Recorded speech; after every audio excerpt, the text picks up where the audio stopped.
Here we see scenery in 00 scale.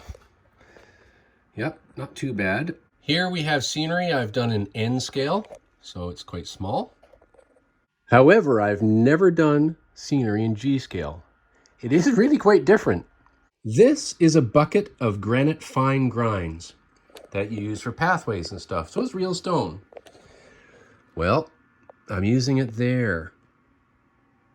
When spreading the ballast, I pour it on with these old trowels, and then I use the brush and I get it all where I want it to be. I use a smaller brush too for places in around here. Then you make sure everything works. It's not gonna be a problem. Here is a bucket of sandblasting granite, which I'm using here. All the rest of the materials are various, things like this that I spoon on, and some detail stuff on top. Here's I saved some tea bags, dried them out. That's tea from tea bags, like right there. This stuff is that fake plant topper stuff you can get at craft stores. And I just tear it up and put it on. This is a bag of stuff from the craft store as well. I don't even know what it's for, but I thought, hey, this is might go well in G. So, I sort of tease it out with my fingers and I put it around. This is a Woodland Scenics HO scale large tree. The little green flecky things lying around are this knock stuff here. And of course, we've got some of this loose sort of bushy stuff. Same thing over there in that container. That makes, all of this stuff here. So what I will do is the same as I do in other scales.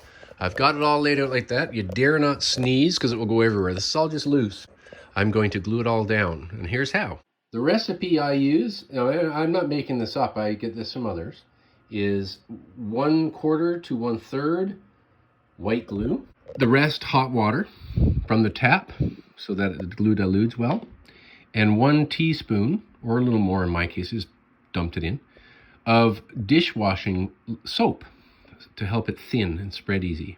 Then I use this eyedropper. I wish I had a bigger one, but I don't at the moment. This was fine in other scales. And you put it on and you start it somewhere and it starts to spread and you help it spread. And you got to be really easy. You drop it on too fast and it moves stuff out of the way. And as you go, you have to repair and stuff, but that's okay. And now for the somewhat tedious part. Go along with your eyedropper and wet everything.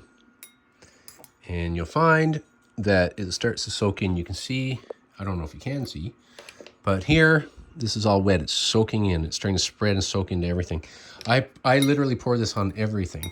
Like I'll pour it on top of this, right? Because the light powders can shift out of the way so easily, it's always good to start by soaking the stuff that can't shift and let it soak out into everything else from there. And once it's wet, you can start just dropping the glue in and it'll spread on its own. Some people will use a fine spray bottle and mist over top of this a mixture of water and a bit of soap just to wet everything so you don't have to worry about, you can go quicker. The hills you see over there, not hills, but little rises, I guess, stone rises, just styrofoam. And I've stuck this, I cut a screw and I stuck it in there in an old soldering gun.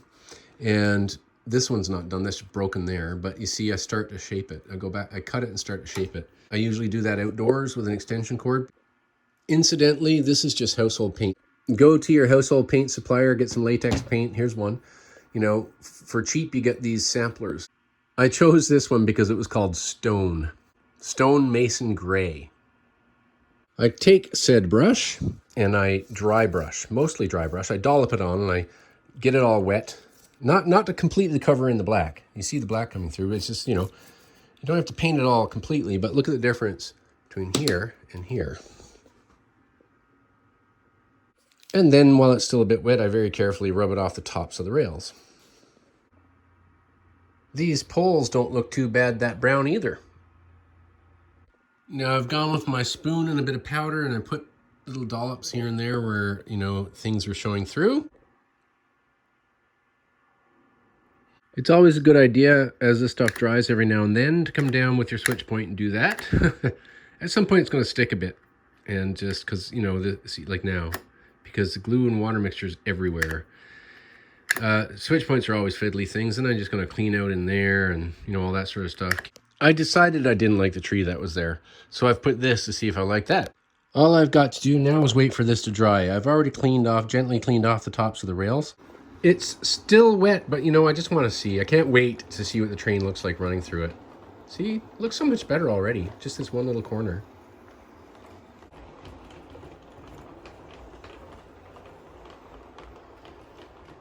I think it's going to be a neat little layout when it's done.